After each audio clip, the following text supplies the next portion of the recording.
हमारे चैनल को सब्सक्राइब करें और बेल आइकन दबाएं। मैं हूं दयानंद शेट्टी और आप मुझे इंस्पेक्टर दया के नाम से जानते हैं। For more episodes of CID, subscribe to lift crime and hit the bell icon.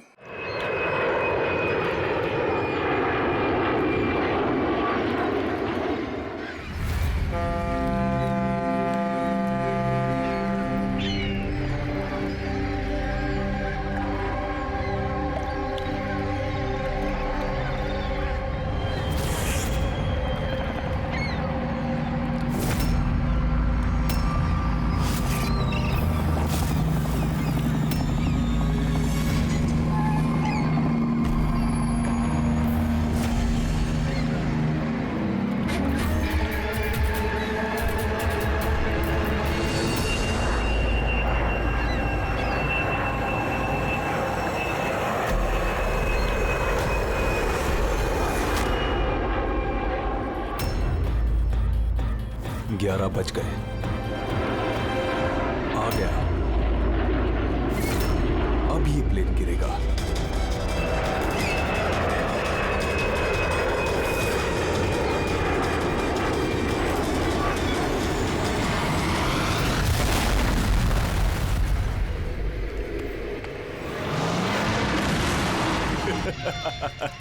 मजा आ गया।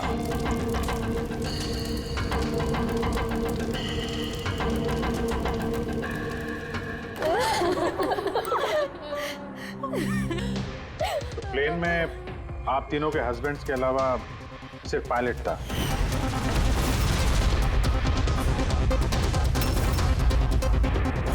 हाँ। और अभी तक उनकी कोई खबर नहीं मिली। देखिए, अथॉरिटीज से हमने पूरी पूछताछ की और उन्होंने बताया कि प्लेन में कोई तकनीकी खराबी नहीं थी। तो फिर आप लोगों को ऐसे क्यों लगता है कि ये एक्सीडेंट नहीं था, ये प्लेन क्रैश नहीं था, बल्कि किसी ने जानबूझकर इनका खून किया है? उन्हें कई दिनों से धमकी भरे कॉल्स आ रहे थे। देखिए, आप तीनों के हस्बैंड जाने माने बिल्डर्स हैं, तो धमकी वगैरह तो हो सकता है कि ऐसे कॉल्स आ गए हों, लेकिन एग्जैक्टली क्या हुआ था आप बता सकते हैं? हाँ, वो तीनों सूरत जा रहे थे कोई जमीन खरीदने, पर कुछ बिल्डर्स थे जो ये नहीं चाहते थे कि ये डील हो। हाँ सर, करोड़ों की डील थी, जरूर ये काम उन्हीं में से किसी का होगा। अगर धमकी भरे कॉल आ रहे थे तो आप लोगों ने पुलिस की मदद क्यों नहीं ली? सर, हम पुलिस के पास जाना चाहते थे, पर हमारे पतियों ने हमें रोक लिया। हेलो, कौन बोल रहा है? खबरदार, अगर उस सूरत वाली जमीन के बारे में सोचा भी तो, समझे? धमकी दे रहा है? धमकी दे रहा है मुझे? धमकी समझ लो तुम। कल सुबह 11 बजे अपनी जिंदगी की आखिरी सांस लोगे तुम। तुझे जो करना है कर ले, ये डील तो मैं करके ही रहूंगा। प्लेन क्रैश भी ठीक 11 बजे हुआ था सर। 11 बज गए। अब ये प्लेन गिरेगा।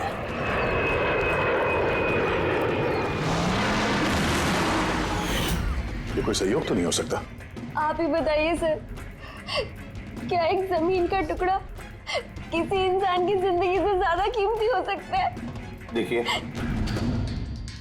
मैं आपको प्रॉमिस करता हूं, जिस किसी ने भी ये किया है उसे हम सजा दिलाकर ही रहेंगे।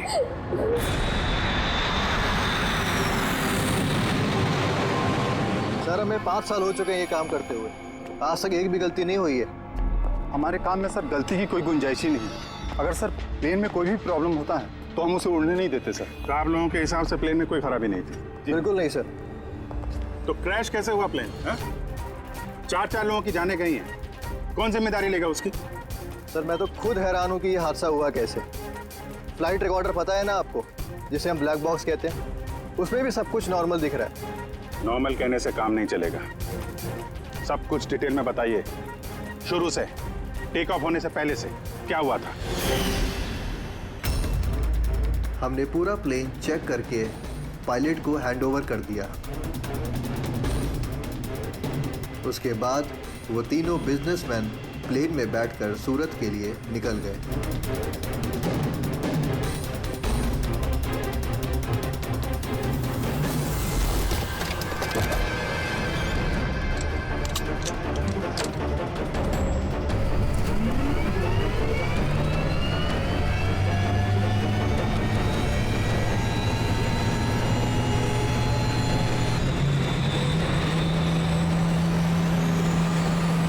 सर, हमें टेक ऑफ का परमिशन रेडियो फ्रीक्वेंसी पे मिलता है, मेन टावर से। कल हमें पूरी इंफॉर्मेशन मिलने के बाद ही हम लोगों ने टेक ऑफ की प्रक्रिया शुरू की थी। आप रेडी? क्या? अच्छा, ओके ओके ओके ओके, हाँ ठीक है, हम लोग देखते हैं। क्या हुआ सर? मदन को जिस फोन से धमकी भरे कॉल किए जा रहे थे ना, वो क्रैश वाले दिन यहीं पे था, इसी एयर स्ट्रिप पे। सर अगर फोन यहीं पर था तो किसी अंदर वाले का हाथ है। क्यों? नहीं सर, हमने किसी को भी कोई भी धमकी भरे फोन नहीं किए। तुम लोगों ने नहीं किया तो कोई बाहर वाला घुस गया होगा। यही सिक्योरिटी इसी एयर स्ट्रिप की। अगर वो आदमी यहाँ पे आया था तो कोई ना कोई निशान तो जरूर छोड़ के गया होगा। चेक करते हैं। सर ये जगह तो पूरी खुली हुई है सर, अगर वो कहीं छुपा होगा तो कहीं हैंगर के पास छुपा होगा सर। ठीक है, वहां देखते हैं। चलो हैंगर के पास चलो।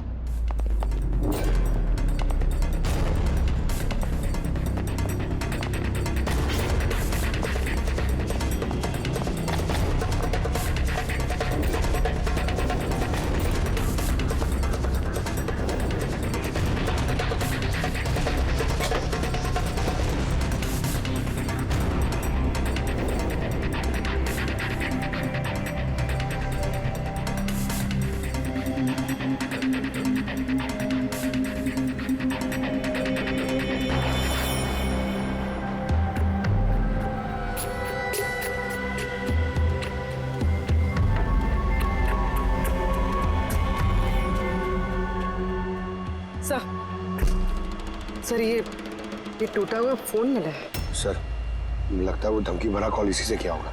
हो सकता है, तोड़ के फेंक दिया। रख लो, कुछ ना कुछ तो मिल ही जाएगा। कहाँ पे मिला था ये?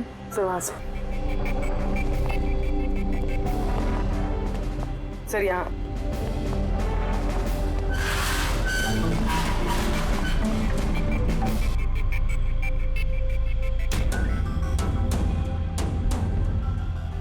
सर ये देखिए, ये कान जैसा कुछ लग रहा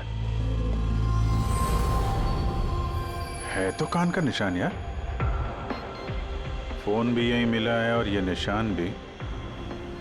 कहीं ऐसा तो नहीं कि वो मुजरिम यहीं दीवार पे टेक लगा के फोन पे बात कर रहा हो और हमारे लिए अपना कान का निशान छोड़ गया हो। काम करो, फोटो ले लो उसके। सर वो कान के निशान से कुछ पता चलेगा? अरे कुछ ना कुछ तो पता चलेगा। सारुंगे साहब को देंगे, वो ढूंढ निकालेंगे।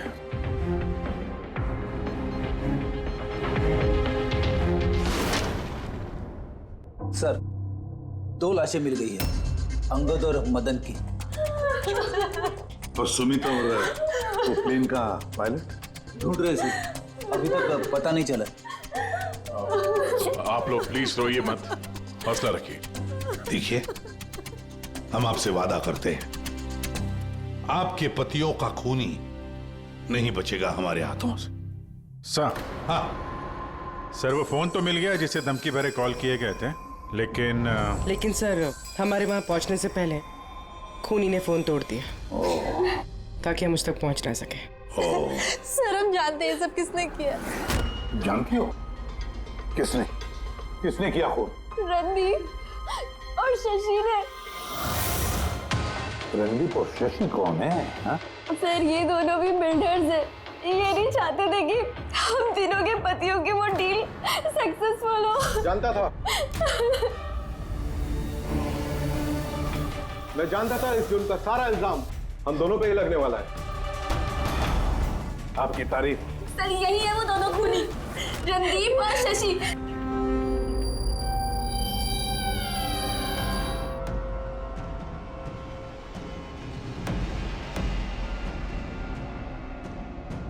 पता जानी इन औरतों की हमसे क्या दुश्मनी है, चाहे कुछ भी गलत क्यों ना हो, ये हम पे इल्जाम लगाती हैं। और एक बार पहले भी इन्होंने हमें झूठे इल्जाम में गिरफ्तार करवाया था। अच्छा, किस जुर्म में गिरफ्तार करवाया था तुम्हें? जरा हमें भी तो बताइए। सर, जब पहली बार अंगद को धमकी भरे कॉल्स आ रहे थे तो मैंने ही पुलिस में रिपोर्ट लिखवाई थी इस संदीप के खिलाफ, और पुलिस ने मुझे गिरफ्तार भी कर लिया, पर बाद में मैं निर्दोष साबित हुआ। हाँ सर, असल में वो धमकी भरे फोन कॉल उन गांव वालों के थे जिनकी जमीन ये लोग लेना चाहते थे। हाँ, तो वो गांव वाले अब भी जेल में हैं। तो ये गंदी हरकत तुम लोगों के अलावा और कौन कर सकता है? देखा सर, फिर से हम पर इल्जाम।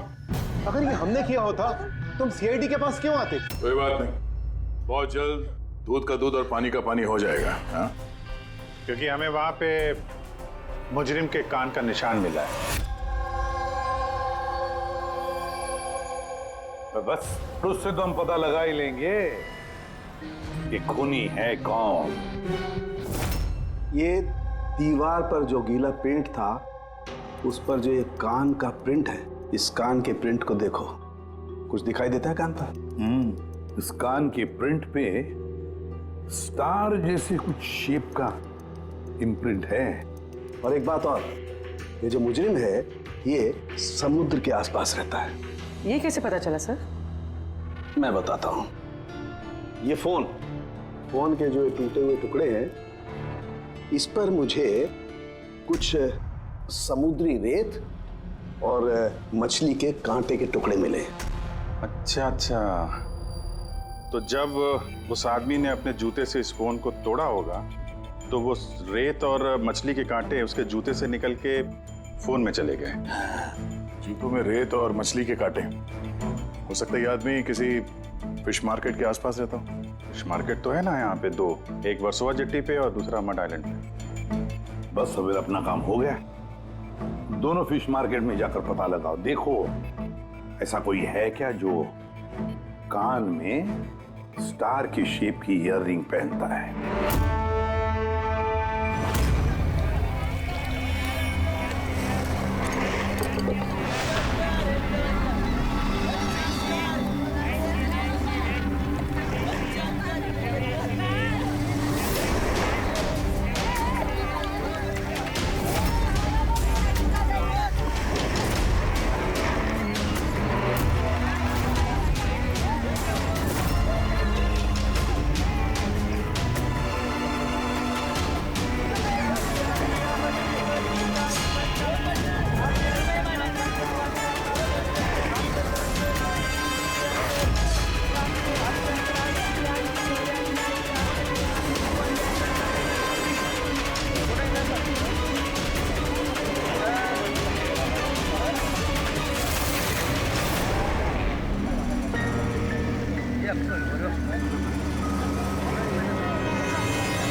रिंग वाला आदमी मिल गया। आजा।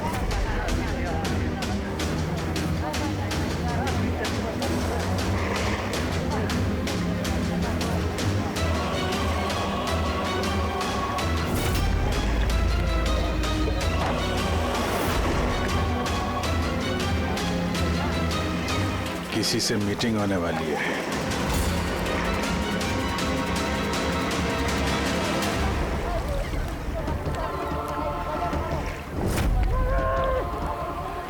ये दूसरा आदमी कौन है, दिख नहीं रहा है।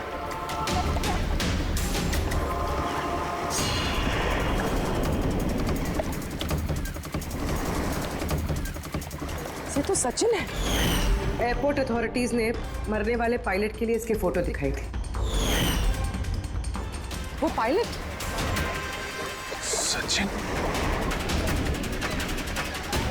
सचिन जिंदा है? सर, अगर ये प्लेन क्रैश में मरा नहीं और जिंदा है तो यहाँ छुपा क्या करना है? वही तो सामने क्यों नहीं आ रहा? चलो पूछते हैं इससे।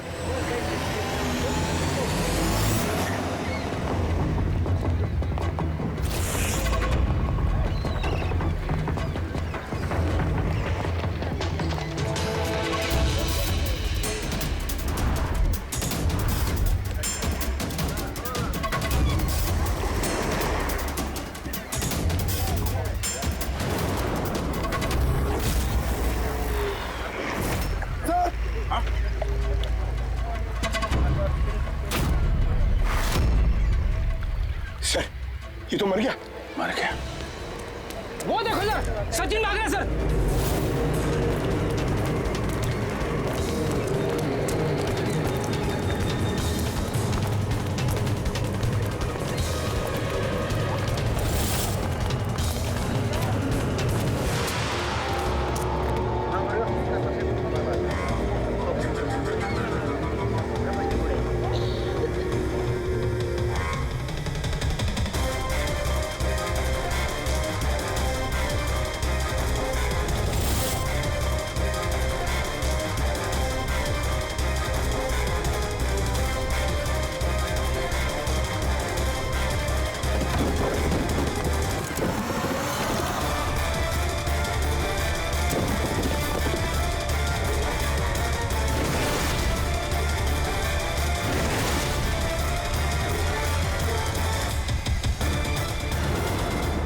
ये गया कहाँ?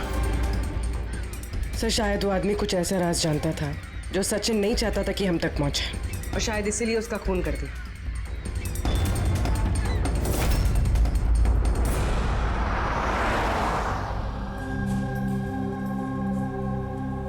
सर,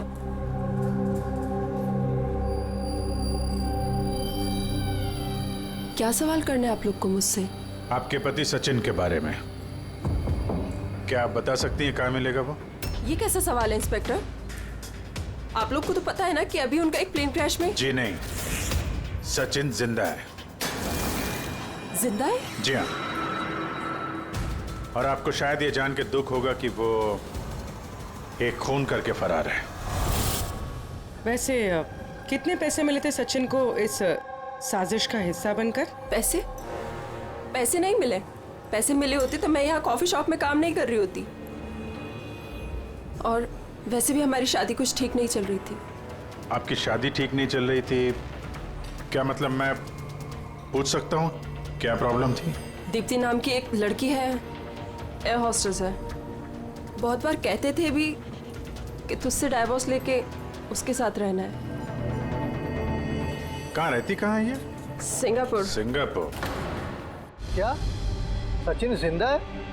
ऐसा नहीं हो सकता सर, हमने खुद अपनी आंखों से उसे प्लेन में चढ़ते हुए देखा है। सर इतने भयानक हादसे में उसका जिंदा रहना मुमकिन नहीं है सर। अरे यार, पैराशूट वगैरह से कूद गया हो तो?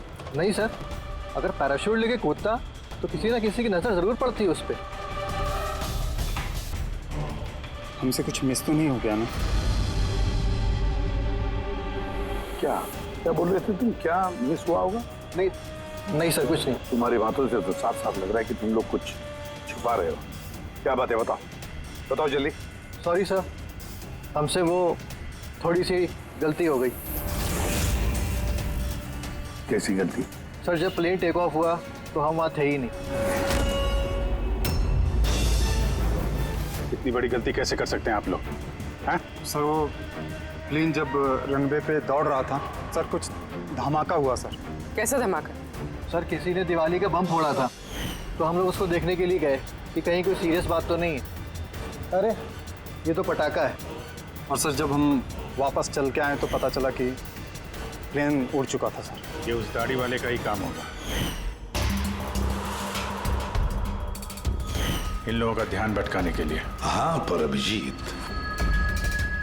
क्यों? क्या मकसद हो सकता है इनका ध्यान भटकाने में? कुछ न कुछ तो गड़बड़ है अभिजीत। ये जब धमाका हुआ तब प्लेन एयर स्ट्रिप पे कहाँ था, वो जगह दिखाओ। आइए सर। चलो दिखाओ। आइए।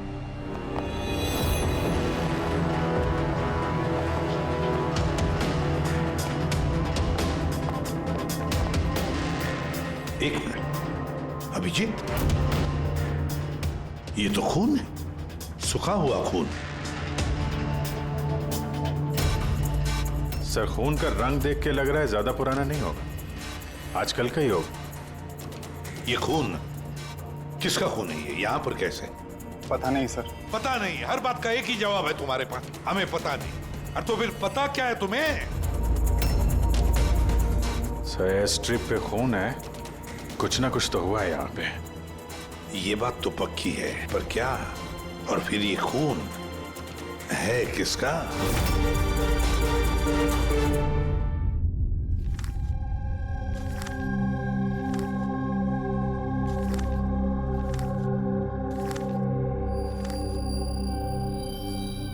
बस पता चल गया एयर स्ट्रिप पे जो खून था वो किसका था?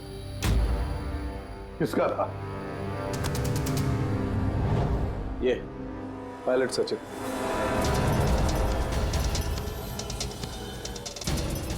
पायलट सचिन का खून? लेकिन उसे ये चोट लगी कैसे और कब? सर जब हम उसे जेट्टी पे मिले थे तब उसने स्लिंग बैंडेज पहन रखा था और उसके हाथ पे पट्टी भी बंधी हुई थी। पर इंजीनियर्स तो बता रहे थे कि जब सचिन टेक ऑफ के लिए जा रहा था तो वो बिल्कुल ठीक ठाक था, कोई चोट वोट नहीं थी उसे। इसका एक ही मतलब है अभिजीत, सचिन को चोट एयर स्ट्रिप पर ही लगी है। प्लेन टेक ऑफ होने से पहले ही सचिन एयर स्ट्रिप पर कूदा और उसे चोट उसी वक्त लगी है। बिल्कुल ऐसा ही हुआ होगा बॉस, क्योंकि इसीलिए सचिन क्रैश में मारा नहीं गया, क्योंकि वो प्लेन में था ही नहीं। लेकिन सालूके साहब, किसी ने सचिन को प्लेन में से कूदते हुए देखा किसे नहीं? अरे यार वो पंकु ने पटाखा चलाया था ना, ध्यान भटकाने के लिए। ये सब सचिन और पंकु का प्लान था सर।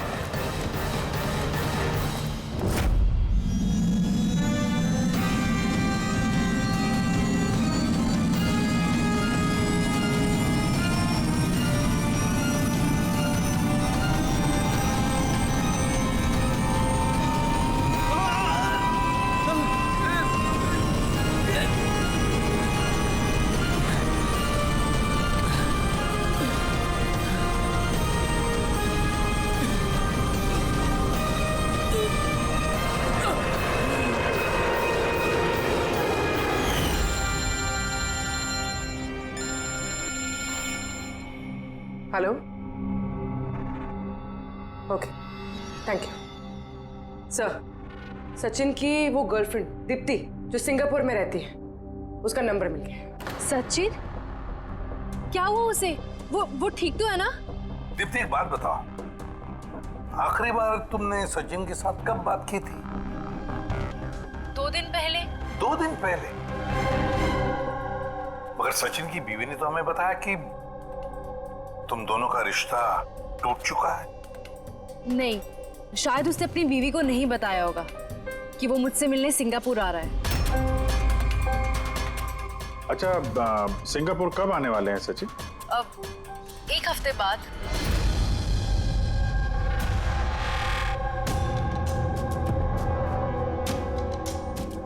अच्छा, और क्या क्या बातें हुई तुम्हारी 2 दिन पहले?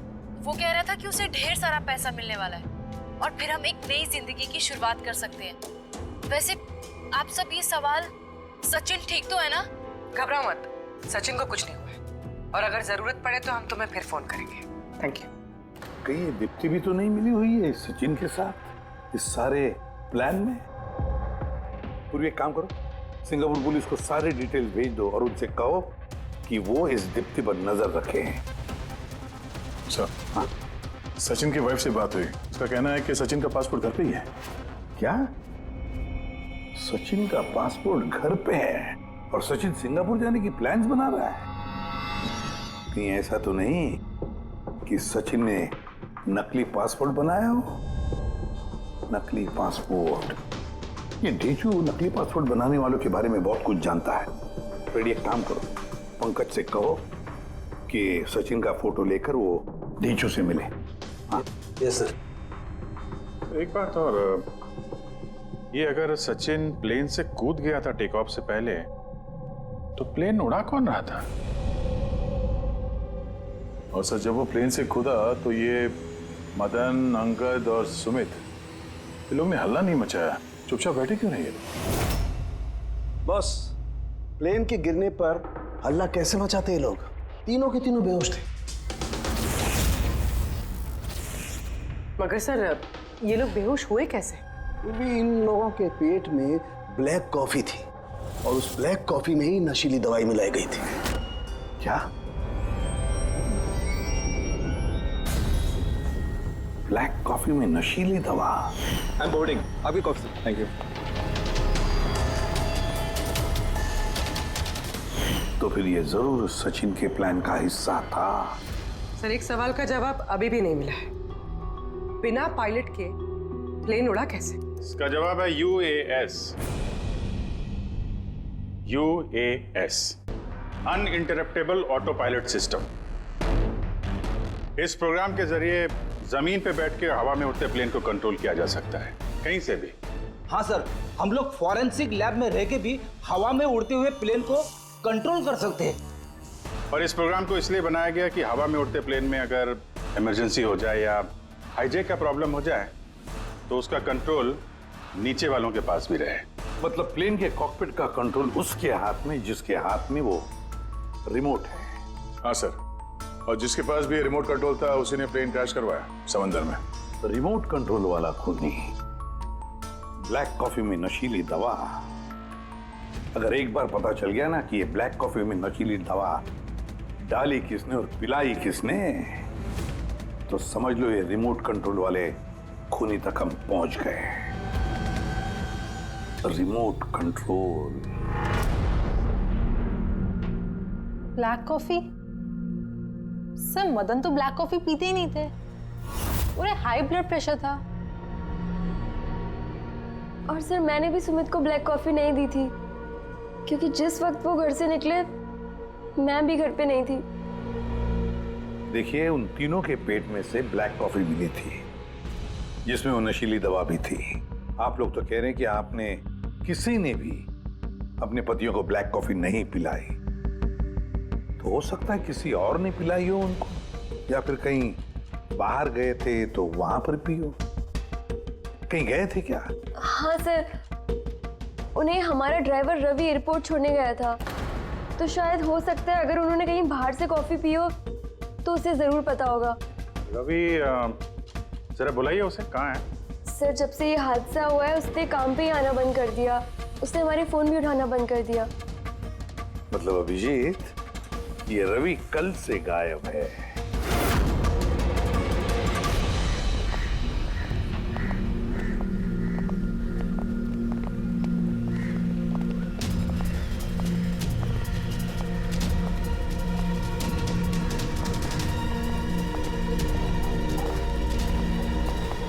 एक्सक्यूज मी, हटिए जरा, क्या बात है, क्या हुआ? देखिए सर, यहाँ से बहुत बदबू आ रही है और अभी पुलिस को भी फोन किया है, अभी तक कोई आया नहीं है।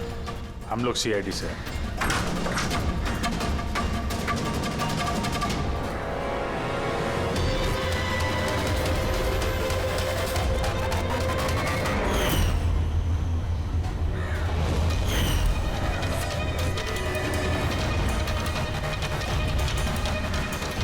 सर एक और मौत।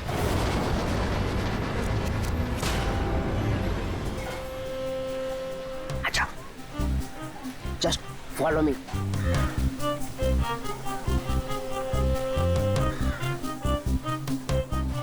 पंकज, चुपचाप मेरे पीछे पीछे चलते रहना। जब तक मैं यहाँ हूँ तुम्हें घबराने की थोड़ा भी जरूरत नहीं है। ओ ढेचू, मैं घबराता नहीं हूँ, समझा? मैं CID से हूँ। चुपचाप चलो, फॉलो मी। इधर चलो।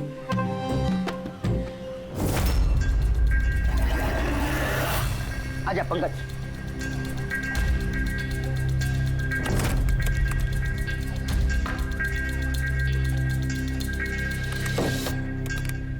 क्या दोस्त, सुना है तुम बहुत अच्छा पासपोर्ट बनाते हो?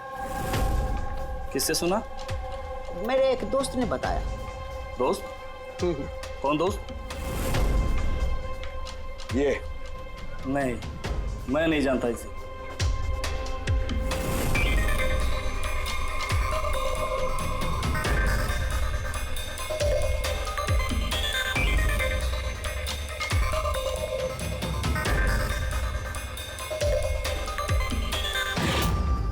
ये दोस्त है तुम्हारा?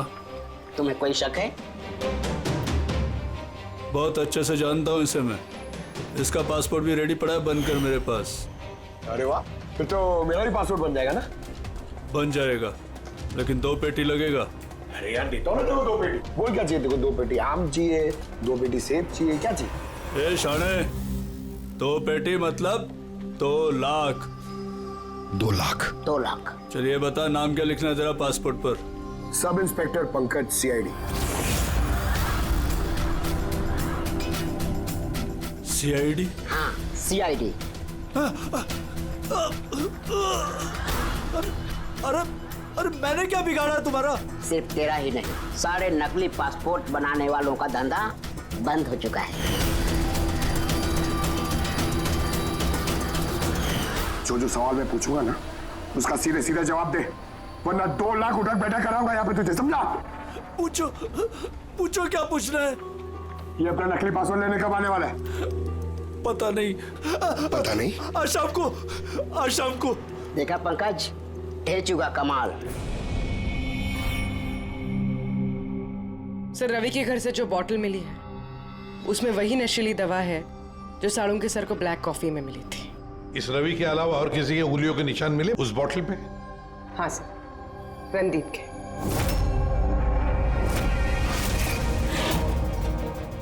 रणदीप, ये रणदीप ब्यूरो में आकर जोर जोर से चिल्ला कर अपनी बेगुनाही साबित करने की कोशिश कर रहा था। पहले उसने रवि का इस्तेमाल किया खून करने में, फिर रवि को ही मार डाला। सर, मैंने रणदीप को कॉल भी ट्राई किया, लेकिन उसका फोन बंद आ रहा है। एक बार ये सचिन मिल जाए ना, तो वही पहुंचाएगा हमें इस रणदीप तक। शाम को तो आने वाला ही है वो, अपना नकली पासपोर्ट लेने के लिए।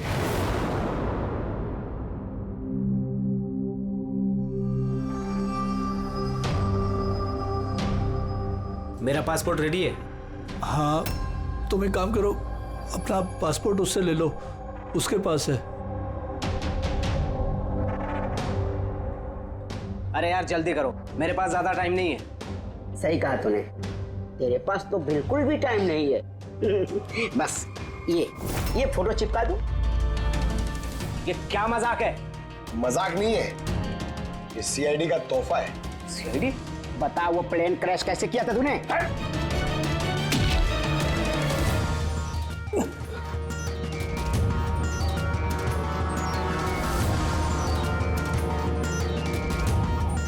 सीआईडी से भाग के टेक ऑफ करना इतना आसान नहीं है। इमरजेंसी लैंडिंग करनी पड़ जाती है मुजरिमों को। पैसों के लालच में अंधा हो गया था मैं। इस काम के लिए मुझे 50 लाख रुपए दिए गए थे, लेकिन सर मुझे पता नहीं था कि वो लोग मारे जाएंगे। पैसे किसने दिए थे तुझे, ये बता। सर मुझे नहीं पता, मैंने सिर्फ एक बार बात की थी उससे। पंकज, जरा इंटरनेट पे देखो, इस रणदीप का कोई इंटरव्यू वगैरह है क्या? सर मिल गया। मैं अपनी कामयाबी का पूरा श्रेय अपनी कड़ी मेहनत और सच्चे लगन को देता हूं कि इस दुनिया में कुछ भी नामुमकिन नहीं है। मैं कहां था और कहां आ गया। सर ये उसी की आवाज है सर, आई एम श्योर ये उसी की है। आवाज रणदीप की और वाइल पे उंगलियों के निशान भी रणदीप के। रणदीप,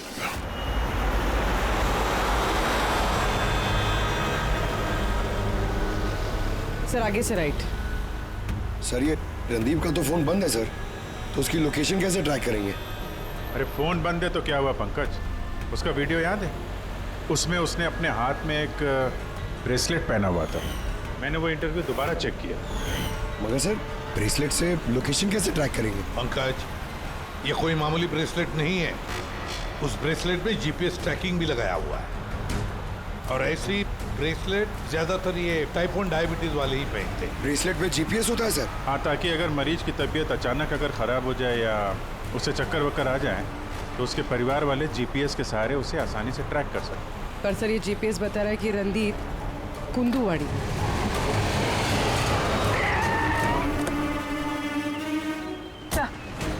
यहीं कहीं है, यहाँ पर।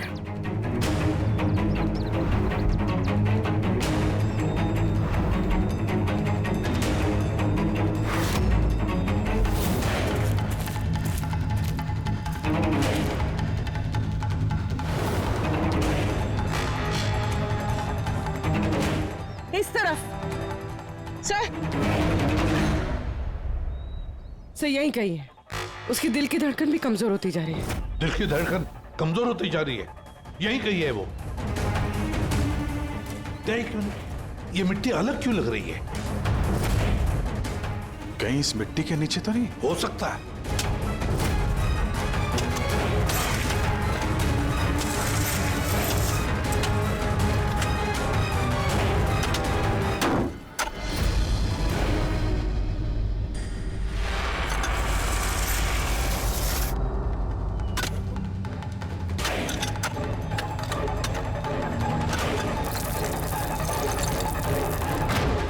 माय गॉड, जिंदा है? अच्छा,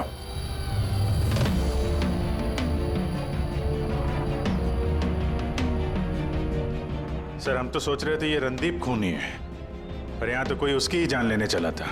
सर मुझे नहीं लगता कि रवि का खून रणदीप ने किया होगा, क्योंकि ब्यूरो से निकलने के बाद उसकी ब्रेसलेट की लोकेशन यहीं पर थी, वो और कहीं गया ही नहीं। मतलब जिसने भी सचिन को पैसे दिए वो रणदीप नहीं, कोई और ही है। लेकिन सर आवाज तो उससे की थी, उसने खुद पहचानी है। फिर भी आवाज बदल के बात करना कोई बड़ी बात नहीं है, और आजकल सर ऐसे ऐसे मोबाइल ऐप्स आए हैं जिसके जरिए कोई भी किसी की भी आवाज में बात कर सकता है। तो फिर कौन है वो जिसने रणदीप को फंसाने की कोशिश की? है कौन वो जिसने ये आवाज बदलने वाला ऐप इस्तेमाल किया?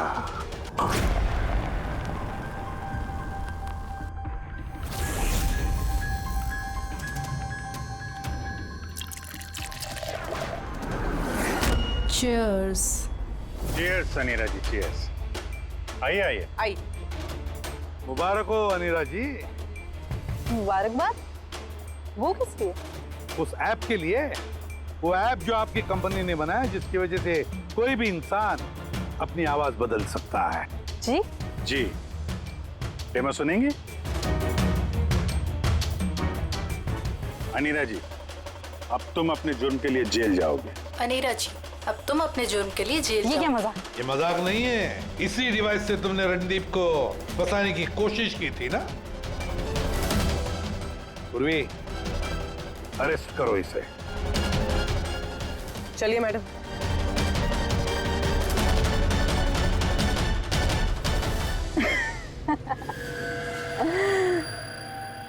इतनी भी क्या जल्दी है सीआईडी वालों, जरा उधर तो देखिए। जाने दो उसे। बेवकूफी छोड़ दो ये। छोड़ो उनको।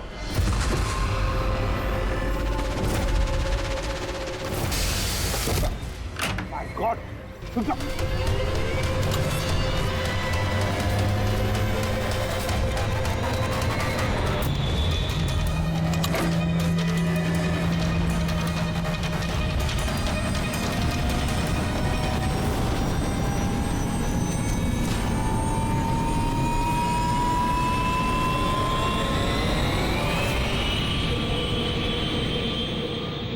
Goodbye, CID.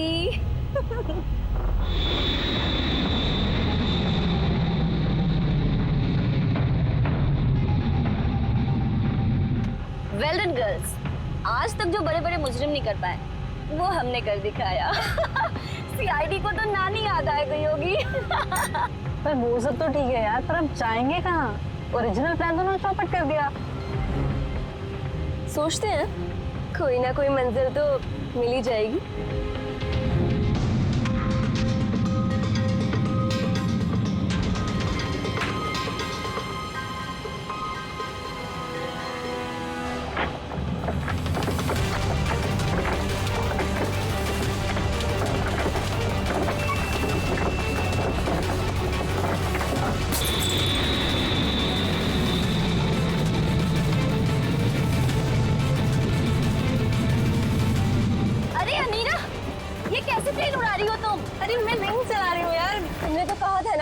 तुम्हें प्लेन उड़ाना आता है? अरे मैं ये नहीं कर रही हूँ, ये अपने आप हो रहा है। ओह नो, प्लेन तो नहीं उड़ा रहा।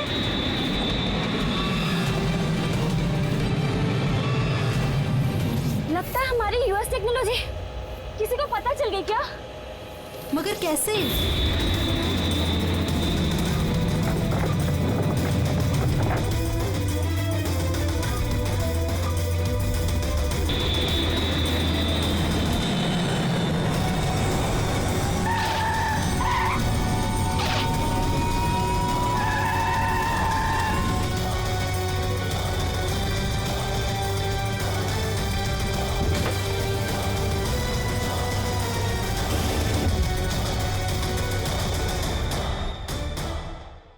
आइए।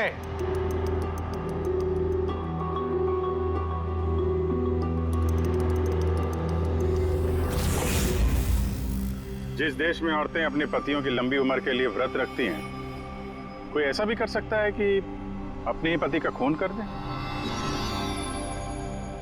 बहुत ठोस वजह रही होगी आप लोगों के पास। हाँ, वजह थी। हमारे पति कोई दूध के धुले हुए नहीं थे।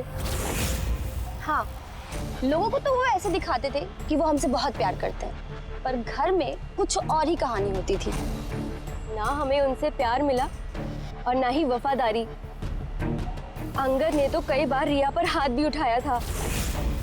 हॉस्पिटल में भी भर्ती हुई थी वो। इन सब से तंग आकर हमने अपने पतियों को धमकी भरे कॉल्स करवाए और सोचा मौका अच्छा है तो हमने उन्हें मरवा दिया।